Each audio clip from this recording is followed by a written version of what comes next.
wasn't brought up with Christian parents, but my nan was a Christian, and she's always taken me to church since I was about 3.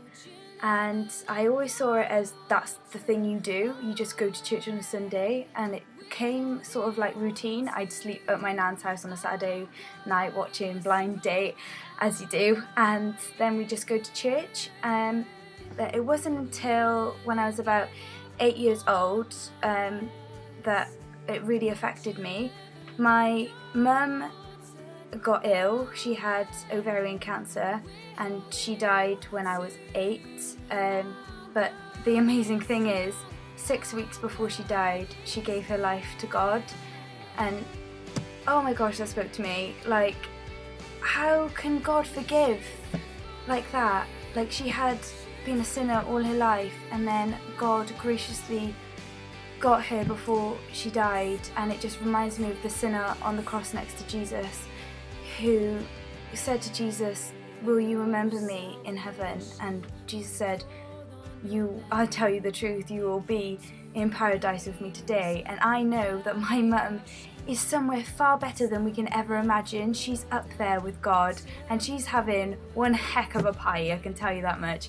And like, when she was like really ill, like, she was just so gracious, because she knew that she was going to a better place. And although it's really hard not having her here on earth, I know that one day I will see her again, and that is going to be amazing. And also, 6 weeks before my granddad died, a year before my mum, and also 6 weeks before he died, he gave himself to the Lord. And it's just amazing how God just saves, and he has perfect timing on everything. And then I suppose when mum did die, it got me thinking, like, whoa, how amazing God is that he saved her. And so I started listening more in church, and I was quite quiet in Sunday school and things. But it wasn't until about when I was in year 8, my best friend Naomi moved from Dover to Wales, and she told me she went to the family church. So I went along to a youth night, and I was just so shocked at how many young people there were that were Christians worshipping God.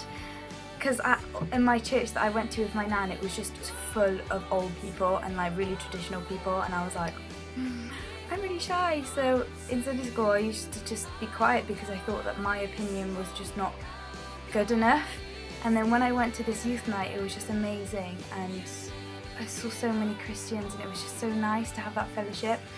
And I don't know the exact time I gave my life to the Lord, but I know that it was definitely the time when my mum died, when I was about 8, because he has just changed my life since then.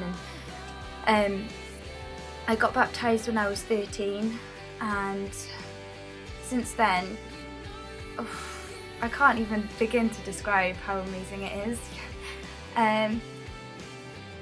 So one of my stories is that I really wanted to be a hairdresser, and it was like parents' evening, and this teacher said to me, "Oh, you can do something far better than that." And I was like, "Oh, that's a bit harsh." But then I got praying, and I didn't do very well in my GCSEs. I guess I kind of did like average.